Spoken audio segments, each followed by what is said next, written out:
روزے دار انسان اور اس کے ساتھ اور فرائض کا اہتمام کرنے والا انسان جنت میں جائیں گا۔ اس کی دوسری فضیلت جو بڑی اہم فضیلت ہے وہ یہ ہے کہ اللہ رب العزت نے اس مہینے کو اپنے ایک فرض عبادت روزوں کے لیے چنا،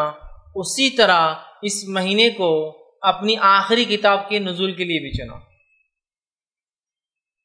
اور اللہ رب العزت قرآن میں فرماتا ہے سورۃ البقرہ سورہ نمبر 2 آیت نمبر 185 میں، شہر رمضان الذی انزل فیہ القرآن ھدی للناس بینات من الھدی والفرقان۔ رمضان وہ مہینہ ہے جس میں قرآن کا نزول ہوا انسانیت کی ہدایت کے لیے، ھدی للناس وبینات من الھدی والفرقان، اور ایک کتاب کو فرق کرنے والی کتاب بنایا ہے، ٹھیک۔ والفرقان کہا، فرق کرنے کا معنی ہوتا ہے، فرقان کا معنی ہوتا ہے حق کو باطل سے الگ کرنے والا، سچ کو جھوٹ سے الگ کرنے والا، صحیح کو غلط سے الگ کرنے والا، اچھے کو برے سے الگ کرنے والا۔ تو اس قرآن کو اللہ نے فرقان کہا، ٹھیک۔ تو اس مہینے میں اللہ نے اپنی آخری کتاب کے نزول کے لیے اس مہینے کو انتخاب کیا، سلیکٹ کیا کہ آخری کتاب اس مہینے میں نازل کی جائیں گی۔ تو میں سمجھتا ہوں کچھ نہ کچھ تو امپورٹنس اس سے بات بالکل ظاہر ہوتا ہے، اس لیے کہ دنیا میں بھی کوئی کام ہم بغیر کسی ریلیونس، بغیر کسی وجوہات کے نہیں کرتے ہیں نا۔ مثال کے طور پر اسکول کھلنے والے ہیں،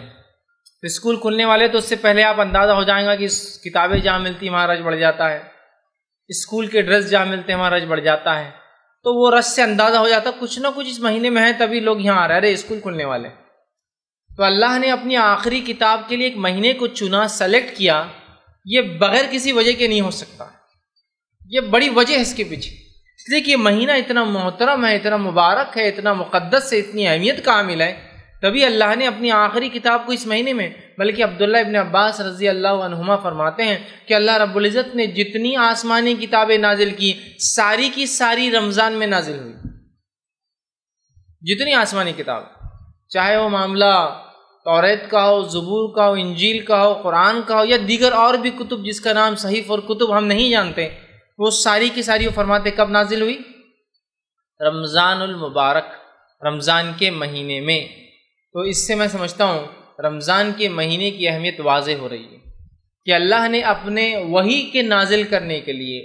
اپنی آخری وحی کے نازل کرنے کے لیے، انسانیت کی ہدایت کے لیے جو کتاب آئی، اس کتاب کے لیے جس منتھ کا سلیکشن کیا، جس مہینے کو چنا، وہ مہینہ کوئی اور مہینہ نہیں تھا، وہ مہینہ رمضان المبارک کا مہینہ تھا۔